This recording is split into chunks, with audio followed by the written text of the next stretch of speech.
You know, we throw phrases around all the time, right? And we never really stop to think about where they actually come from.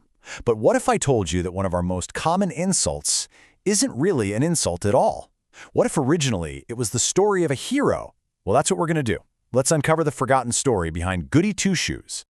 I mean, you've definitely heard it. Maybe you've even used it yourself. We all know it's an insult, right? It's a little jab at someone who's, a little too perfect, a bit prim and proper, maybe even a little smug about how good they are. But the real story? It couldn't be more different. Seriously, it has nothing to do with smugness. It's actually a story about devastating loss, incredible resilience, and in the end, total triumph. Okay, so to really get to the bottom of this, we've got to travel back in time, all the way back to the 18th century, where we're going to meet a little girl named Margery Meanwell. So Margery's family, the Meanwells, they were doing great. Her dad, Farmer Meanwell, was a seriously wealthy guy. We're talking huge fields, big flocks of sheep, plenty of cash. Life was good. They were prosperous, happy. They pretty much had it all. And then, just like that, everything changed. Their luck completely turned. The harvests failed, their sheep started dying, and suddenly the family was deep, deep in debt.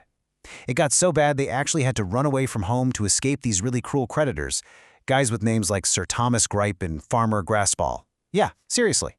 And the stress, the hardship, well, it was just too much to bear.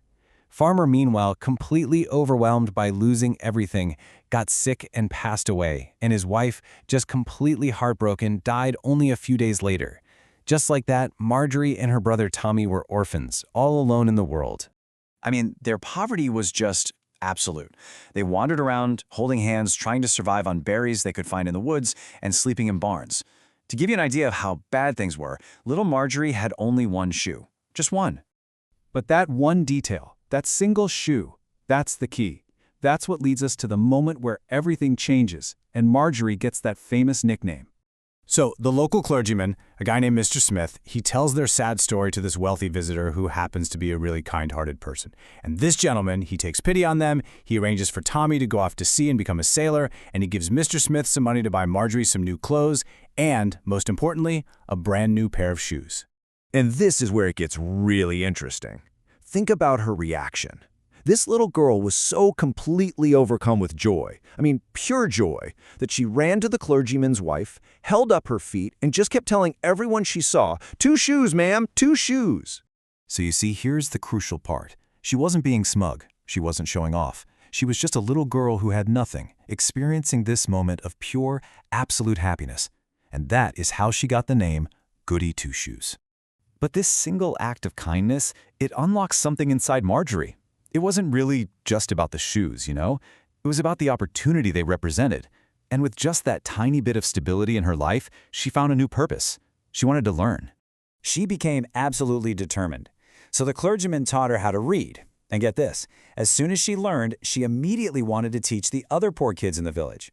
She actually carved her own sets of wooden letters and made up this clever little game where the kids would spell out words for things like bread and apple pie.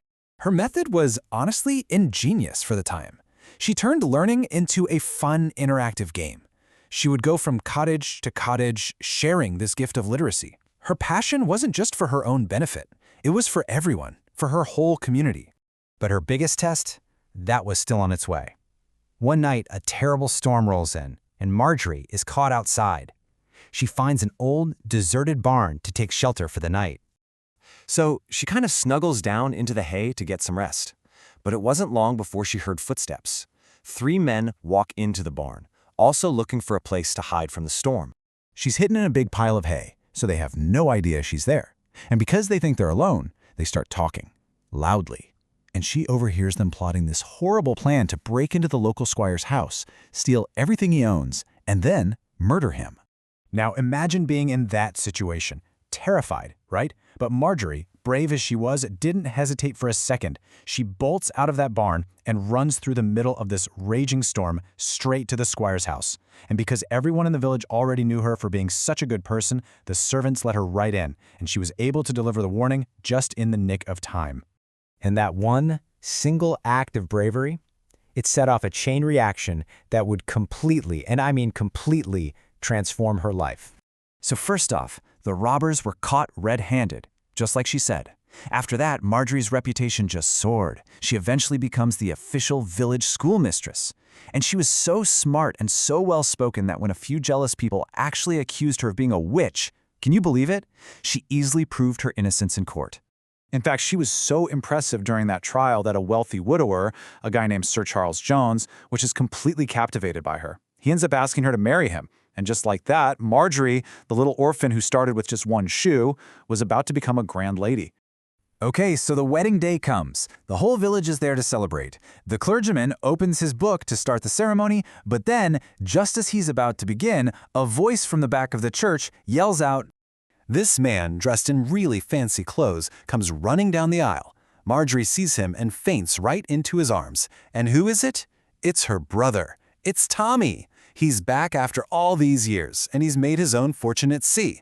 So the family, once totally broken by poverty, is now back together, wealthy and happy. Which brings us back to the big question.